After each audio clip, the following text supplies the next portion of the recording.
Mga bata, alpabetong Filipino sa letrang M ang ating pag-aaralan ngayon. Ano ang mga pangalan ng mga larawan sa ibaba? Sabihin nyo nga.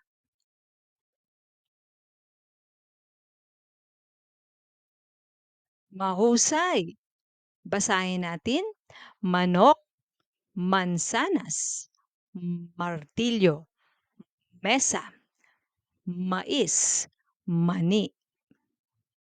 Ang mga nabanggit na larawan ay nagsisimula sa letrang M. Paano gawin ang tunog? Para gawin ang tunog na magsimula sa pagsara ng iyong mga labi. Pagkatapos, itulak ang hangin sa pamamagitan ng iyong ilong habang nananatiling nakasara ang iyong bibig. Maaari mong pahabain ang tunog na tulad dito. Hmm, hmm. Ilang mga halimbawa. Sabihin ang salitang mapa ng dahan-dahan at pakinggan ang tunog ng letrang M sa simula. Mag-practice ng pagsabi ng mapa at pansinin kung paano ang pakiramdam ng iyong bibig kapag ginagawa mo ang tunog na iyon. Halimbawa, mapa, mundo. Mukha. Mapa. Pagsasanay. Pangalanan ang mga sumusunod na larawan. Itaas ang iyong kamay kung ang pangalan ng larawan ay nagsisimula sa letrang M. Handa na ba kayo? Nagsisimula ba ito sa letrang M? Oo, ito ay mata. Nagsisimula ba ito sa letrang M? Oo, ito ay manika.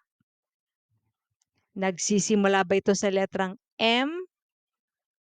Hindi. Ito ay bao. Nagsisimula ba ito sa letrang M?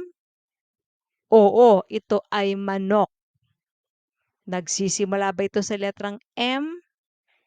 Hindi. Ito ay buko. Nagsisimula ba ito sa letrang M? Hindi. Ito ay bahay. Nagsisimula ba ito sa letrang M?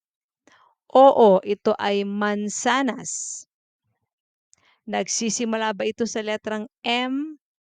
Oo, ito ay mangga. Nagsisimula ba ito sa letrang M? Oo, ito ay mani. Ang mga larawan sa ibaba ay nagsisimula sa letrang M. Basahin natin. Mata, manika, manok, mansanas, mangga, mani. Magsulat tayo. Ang letrang M ay tumutukoy sa tunog na hmm, hmm. Malaking letrang M para magsulat ng malaking M. Magsimula sa paggawa ng isang tuwid na linya pababa.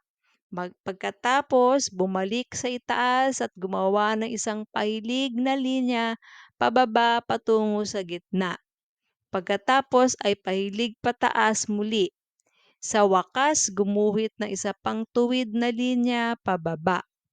Ngayon, mayroon ka ng malaking M.